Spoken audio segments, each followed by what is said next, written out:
मेरा पानी उतरता देख, मेरे किनारे पर घर मत बना लेना, मैं समंदर हूं फिर लौट के आऊंगा। ये जो टिप्पणी देवेंद्र फडणवीस ने महाराष्ट्र की विधानसभा में की थी, ये टिप्पणी एकदम हूबहू 100% सच साबित हुई है। बीजेपी ने महाराष्ट्र के अंदर एक ऐतिहासिक विजय हासिल की है और इस ऐतिहासिक विजय के सबसे बड़े नायक अगर कोई हैं तो वो देवेंद्र फडणवीस है।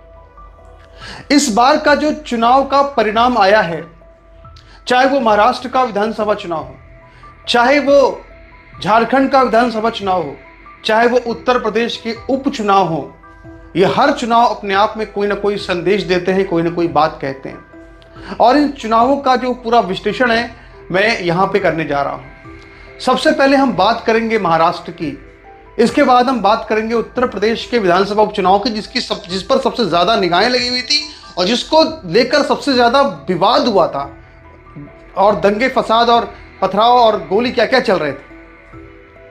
और इसके बाद हम बात करेंगे झारखंड की, जहां पर कि बीजेपी को की बहुत करारी हार हुई है और बहुत बड़ी जीत, आखिर ऐसी जीत हुई जिसके बारे में किसी ने अनुमान नहीं लगाया था, हेमंत सोरेन की। इन सब की हम बात करेंगे, लेकिन अपनी शुरुआत सबसे पहले हम करेंगे महाराष्ट्र से। मित्रों, महाराष्ट्र के अंदर बीजेपी को ऐतिहासिक सफलता मिली है। 288 विधानसभा सीटों में से बीजेपी ने 130 से ज्यादा सीटें जीत ली हैं, जो कि अब तक बीजेपी का सर्वश्रेष्ठ प्रदर्शन रहा है। इतनी सीटें बीजेपी को महाराष्ट्र के इतिहास में आज तक कभी नहीं आई हैं। बहुमत के लिए किसी भी पार्टी को 144 सीटें चाहिए महाराष्ट्र की विधानसभा के अंदर, लेकिन बीजेपी ने अकेले ही 130 से ज्यादा सीटें जीत करके मुख्यमंत्री पद के लिए सबसे बड़ी दावेदारी वहां पर पेश कर दी है। देवेंद्र फडणवीस इस समय महाराष्ट्र के अंदर मुख्यमंत्री पद के सबसे बड़े दावेदार, सबसे बड़े उम्मीदवार है। भले ही ये जो पूरा चुनाव है इसमें कहा गया कि मुख्यमंत्री का जो चेहरा नजर आ रहा था सामने, वो शिंदे का चेहरा नजर आ रहा था, एकनाथ शिंदे का चेहरा नजर आ रहा था, लेकिन जितनी बड़ी विजय हासिल की है देवेंद्र फडणवीस ने, आज सबकी चमक देवेंद्र फडणवीस की चमक के सामने फीकी सी पड़ गई है। यह आपको बिल्कुल साफ साफ नजर आ रहा होगा। अगर हम बात करें बाला साहब ठाकरे की विरासत की, तो आखिर बाला साहब ठाकरे की विरासत किसके पास है? आज यह भी तय हो गया कि बाला साहब ठाकरे की विरासत आखिर किसके पास है, एकनाथ शिंदे के पास है या उद्धव ठाकरे के पास है। मित्रों, मैं आपको बताऊं कि कुल जो परिणाम है वो ये है कि 288 विधानसभा सीटों में से महाराष्ट्र की 230 से ज्यादा सीटें अकेले बीजेपी गठबंधन ने जीत ली है, जिसमें कि देवेंद्र फडणवीस, अजित पवार, एकनाथ शिंदे हैं। और दूसरी तरफ जो पूरा का पूरा आंकड़ा है महाराष्ट्र के अंदर विपक्ष का, यानी कि इंडिया अलायंस का, वो 50 के आसपास है। यानी आप सोचिए कि 54 सीटें करीब करीब एकनाथ शिंदे की पार्टी जीत रही है और दूसरी तरफ 51, यानी कि सोचिए कि एकनाथ शिंदे के बराबर भी नहीं आ पाई है, एकनाथ शिंदे के बराबर भी नहीं आ पाया है इंडिया अलायंस। यानी अगर इस तरह से हम देखें तो बाला साहब ठाकरे की जो हिंदुत्व की विरासत है वो एकनाथ शिंदे की तरफ चली गई। आप सोचिए कि बाल ठाकरे की पार्टी, जो उनके बेटे उद्धव ठाकरे की पार्टी को कितनी सीटें मिली हैं, 12-15 सीटों से संतोष करना पड़ा है। बहुत, ये आज तक कभी किसी ने सोचा नहीं था कि बाल ठाकरे के बेटे उद्धव ठाकरे की ये राजनीतिक हालत होगी। उद्धव ठाकरे का तो खात्मा हो गया, राजनीति उद्धव ठाकरे की खत्म हो गई, अब वो जाएं आराम से कहीं जाकर फोटोग्राफी करें, वही स्थिति है उनकी। लेकिन अगर हम और इसको विस्तार से देखें तो कहीं ना कहीं ये बात नजर आती है कि इससे भी ज्यादा अगर किसी का कद ऊंचा हुआ है और वाकई में अगर किसी के पास बाला साहब ठाकरे की विरासत, जो हिंदुत्व की विरासत है, जो राम जन्मभूमि आंदोलन की विरासत है, अगर वाकई में बाल ठाकरे से होती हुई अगर किसी के पास पहुंची है तो महाराष्ट्र के अंदर वो बीजेपी के पास पहुंची है, जहां पे उनको 288 में से 130 से ज्यादा सीटें मिल गई हैं। तो ये तो जो पूरा महाराष्ट्र का एनालिसिस है, इसमें अगर हम कुछ प्रमुख तौर पर सीटों की बात करें तो हम कई सीटों की चर्चा कर सकते हैं और इनमें से एक बहुत दिलचस्प मुकाबले भी हुए हैं। लेकिन एक मुकाबला जिस पर बहुत नजर थी लोगों की, महाराष्ट्र में अणुशक्ति नगर, जहां पर कि स्वरा भास्कर के जो शौहर हैं जिनका नाम फहद अहमद है वो खड़े थे। यहां पे बहुत दिलचस्प मुकाबला हुआ। आखिर में 3000 से ज्यादा वोटों से जो वहां पे नवाब मलिक की बेटी थी सना मलिक वहाँ पे चुनाव जीत गई। वहाँ पे अजित पवार की जो पार्टी है वो चुनाव जीत गई और शरद पवार की पार्टी से जो उम्मीदवार खड़े थे वो चुनाव हार गए।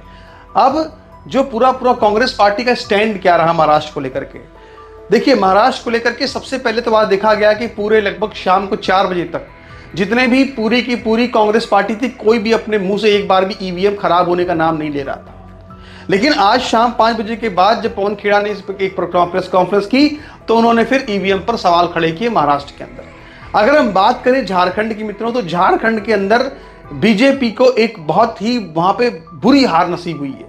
वहां पे 55 के करीब सीटें जो है वो झारखंड मुक्ति मोर्चा के गठबंधन ने जीत ली है और बीजेपी को वहां पे 25 के करीब सीटें मिली हैं।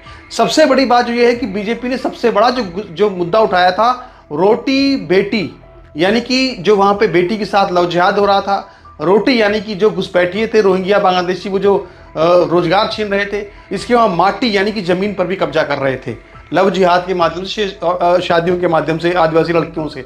इस मुद्दे को सबसे बड़ा उठाया था बीजेपी ने, लेकिन इस मुद्दे पर उसको वोट बीजेपी को वहां पे नहीं दिया है, मैंडेट नहीं दिया है। मैंडेट मिला है झारखंड मुक्ति मोर्चा को, और झारखंड मुक्ति मोर्चा यानी कि हेमंत सोरेन, उनको मैंडेट मिला। इतनी बड़ी सफलता मिली, उसके पीछे एक बड़ी वजह बताई जा रही है कि जो जेल में चले गए थे, यानी कि जो उनको जेल हुई हेमंत सोरेन को भ्रष्टाचार के मामले में, उस मामले का जो सेंटीमेंट था, यानी कि वो जो आदिवासियों के साथ जो आदिवासियों ने उसको अपने दिल पर लिया और उन्होंने एकजुट होकर के वोट जो था वो उन्होंने हेमंत सोरेन को दिया। इसके अलावा जो वहाँ पे मैया योजना चली थी, यानी कि महिलाओं को पैसे देने की योजना, वो जो योजना थी वो भी वहाँ पे काम कर गई और बड़ी सफलता वहाँ पे झारखंड के अंदर मिली है। लेकिन अगर हम तुलना करें तो जो सफलता महाराष्ट्र के अंदर बीजेपी को मिली है वो इतनी बड़ी ऐतिहासिक सफलता है कि सफलता के आगे झारखंड की जो चुनावी गणित है वो कहीं ना कहीं बहुत फीकी नजर आ रही है। अब हम बात करते हैं उत्तर प्रदेश के विधानसभा चुनाव की।